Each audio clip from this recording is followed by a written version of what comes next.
Құрметті бауырлар, мына Магнумге қарсы бойкот әлі де жалғасады. Тілін білмеген бұл мәңгүрттік емес, тілін білгісі келмеген мәңгүрттік. Ішімдегі тілімде, тілімдегі жүзімде, қазақтың ақылы көзінде, қасиеті сөзінде. Кезіндегі бабамыз, Қадыр Мырзалы бабамыз не деп еді? Ана тілің арың бол, ұятың болып тұр бетте, өзге тілдің бәрін біл, өз тіліңді құрметте дейді. Қараңыз. Ана тілің арың бол, ұятың болып тұр бетте дейді. Бұл бетімізде ар болып, ұят болып, намыс болып тұру керек. Ағылшындар өзінің тілін әлемдік тіл қылды. Орыстар болатын болса, өзінің тілін 70 жылда 15 республика тығып тынды.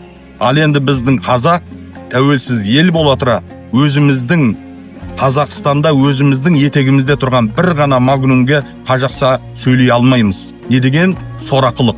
Сондықтан да құрметті текті қазақтар, құрметті намысты қазақтар, өзіміздің тілімізге бекем болайық, өзіміздің тілімізді дәріптейік.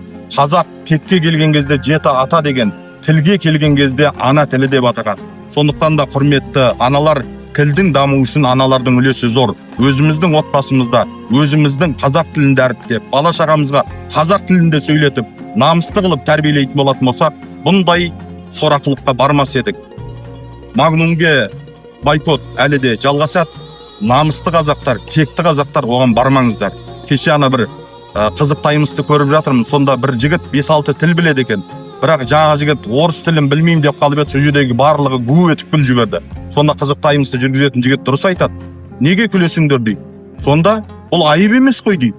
Қараңыз, сонда бізге қазақтарға орыс тілін білмеу деген, ана тілін білмеу деген сияқты сондай жанымызға құлдық сана кіріп кеткен.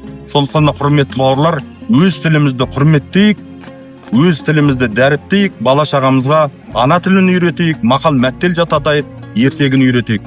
Алла разы болсын. Магнумге қарсы бойкот тоқтатпаңыздар.